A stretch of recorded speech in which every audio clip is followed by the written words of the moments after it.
حضرت سیدنا امام علی مقام حضرت امام حسین رضی اللہ تعالی عنہ آخری سجدہ کر کے ہم مومنوں پر، ہم ایمان والوں پر، ہم مسلمانوں پر یہ حکم صادر ہوتا ہے، حکم نافذ ہوتا ہے کہ حالات چاہے جتنے بد سے بدتر ہو، آپ میدان جنگ میں کیوں نہ ہو، آپ کسی ایسے بلا اور ایسی مصیبت میں گرفتار کیوں نہ ہو جہاں آپ نماز نہیں پڑھ سکتے ہو، ایسی دنیا میں کوئی جگہ نہیں ہے، کوئی وقت نہیں ہے کہ آپ نماز نہیں پڑھ سکتے۔ صرف آپ بہانے بنا سکتے ہو، آپ وقت کو ضائع کر سکتے ہو، اور آپ دین و شریعت سے دوری بنا کر زندگی بسر کرتے ہو تو آپ پکے حسینی نہیں ہو، صرف اور صرف زبان پہ نام ہے حسین پاک کا۔ مطلب اللہ کا فرمان ہے قرآن مقدس کے اندر، ان الصلاۃ تنہی عن الفحشاء والمنکر، بے شک نماز تمام برائیوں سے روک دیتی ہے، بے حیائی سے منع کرتی ہے نماز، برائیوں سے روک دیتی ہے نماز، تمام گناہوں سے دور کر دیتی ہے نماز۔ اور جو نمازی ہو جاتا ہے، جو رب کی بارگاہ میں بندہ مومن سجدہ پیش کر دے تو پھر اللہ اسے بلندی عطا فرماتا ہے۔ جو بندہ مومن رب کی بارگاہ میں حاضر ہو جائے نا، رب کو یاد کرے نا، رب کی عبادت اور ریاضت کرے نا، تو پھر رب تبارک و تعالیٰ اسے بلندی عطا فرماتا ہے۔ آپ کو پتا ہے امام حسین کا سجدہ تلوار کے جھنکاروں میں ہے نا، تیر اور تلوار کے سائے تلے امام حسین نے سجدہ فرمایا۔ ہم کیسے حسینی ہیں جو امام حسین رضی اللہ تعالیٰ عنہ سے یہ پیغام کیوں نہیں لیتے اور سختی سے اس پر عمل کیوں نہیں کرتے؟ آج ساری چیز کی فراوانی ہے، پانی ہے، وقت ہے، صحت ہے، جوانی ہے، اللہ کی تمام تر نعمتیں میرے ساتھ ہے، سب سے بڑی ایسی غذائیں اللہ نے ہمیں عطا فرمائی ہے، ہم تو کھا کے دانت گھس گئے۔ جی یہ جو پیٹ کے ہاتھ ہے نا، لیور، اتنی نعمتوں کے استعمال میں لایا کہ لیور، اللہ خیر کرے ہے نا، مگر ہم صحت بنانے کے چکر میں، ہم صرف اور صرف پیٹ پھلانے کے چکر میں ہے نا، آنت کا بھی خیال نہیں ہے، لیور کا بھی خیال نہیں ہے، اور پھر ہم کہتے ہیں حسینی ہے، ہم شراب پی کے آنت کو تباہ کر چکے، پھیپڑا کو ہے نا جی تباہ کر چکا، وہ الکوہل پی کے، یہ بھی لعنتی چیز ہے جس کو یزیدیوں نے استعمال کیا۔ یزید شرابی تھا، زانی تھا، جوا والا، جوا کھیلتا تھا، جویڑی تھا، وہ عیاش تھا، وہ بدماش تھا، وہ منافق تھا، وہ بے وفا غدار تھا وہ۔ مگر یاد رکھیے اگر آپ حسینی ہیں تو اللہ کی نعمتوں کا شکریہ ادا کیجیے۔ اللہ نے جو یہ ہمیں اور آپ کو آکسیجن سانس لینے کا جو ذریعہ دنیا میں ہوا ہے نا، یہ بڑی نعمت ہے، یہ پانی بڑی نعمت ہے، یہ جوانی بڑی نعمت ہے، یہ تندرستی، یہ جسم کے ہر پارٹ اور پرجے، یہ اللہ کی بڑی نعمت ہے۔ اس لیے جو بندہ مومن ان تمام چیزوں پہ غور و فکر کرے وہ کبھی نماز نہیں چھوڑے گا، وہ کبھی نماز نہیں چھوڑے گا۔ اس لیے آپ بلندی چاہتے ہو، آپ چاہتے ہو دنیا میں کامیاب ہو جائے تو پھر آپ نماز پڑھو۔ حضرت سیدنا امام علی مقام سید الشہداء، شہید ابن شہید حضرت امام حسین فرماتے ہیں اگر تو اچھی زندگی چاہتا ہے، کمال کی زندگی چاہتا ہے، خوشحالی والی زندگی چاہتا ہے، برکت والی زندگی چاہتا ہے، صحت والی زندگی چاہتا ہے تو فجر کی نماز کبھی نہیں چھوڑنا، فجر کی نماز، صبح کی نماز کبھی نہیں چھوڑنا۔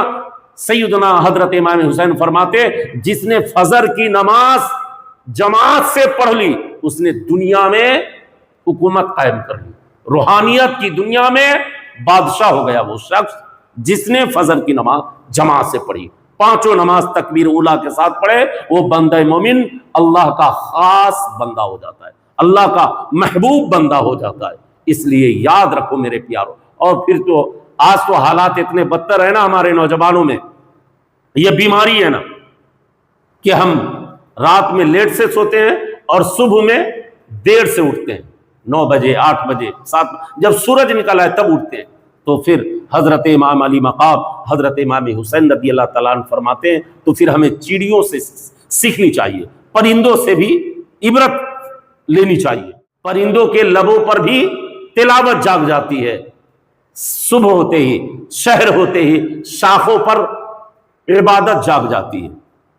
پرندوں کے لبوں پر بھی تلاوت جاگ جاتی ہے، سحر ہوتے ہی شاخوں پر عبادت جاگ جاتی ہے. مقرر وقت کوئی بھی نہیں اس کی نوازش کا، مقرر وقت کوئی بھی نہیں اس کی نوازش کا.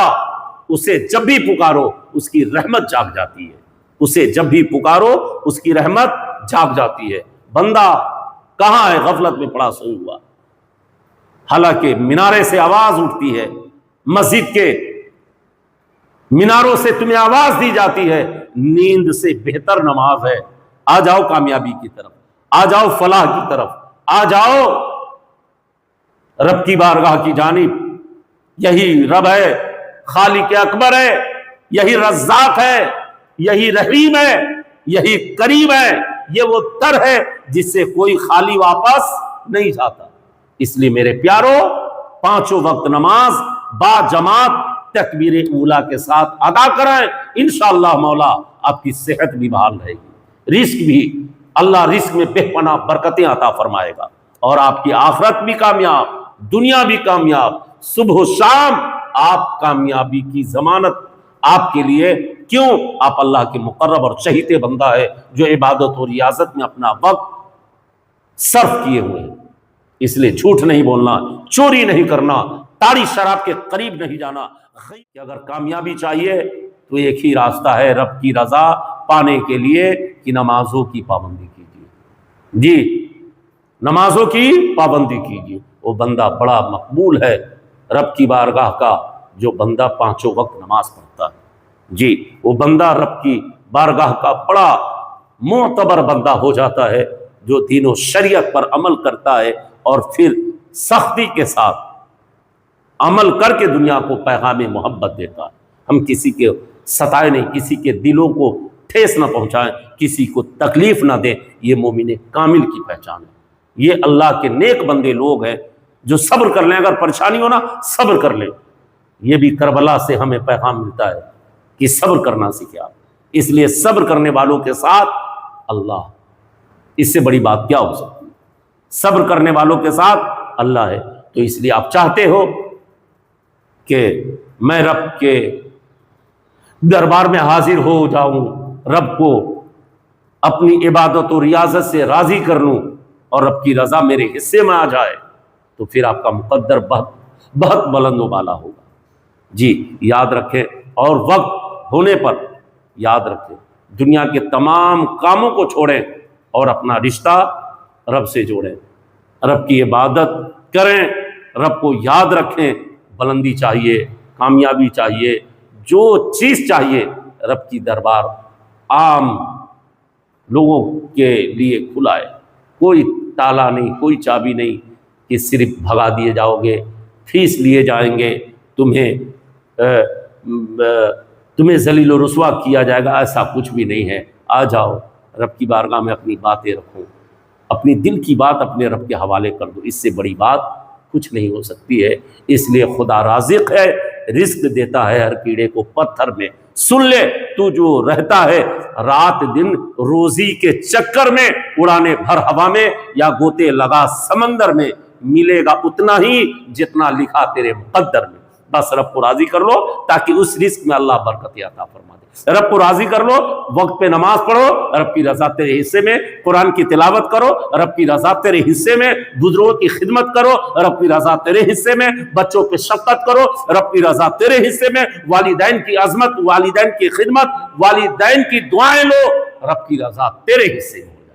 اس سے بڑی بات کیا ہو سکتی ہے؟ رب کا فرمان قرآن مقدس کے اندر ہے، رب ارحمہما کما ربیانی صغیرا. جیسے تمہارے والدین نے تجھے بچپن میں گود میں پالا، تیرا خیال کیا، تیری پرورش کی، جب وہ بڑھاپے کو پہنچ جائے نا تو پھر والدین کی خدمت کر، اور رب کو راضی کر لے اور اپنی جنت پکی کر لے، اپنی جنت پکی کر لے۔ سبحان اللہ۔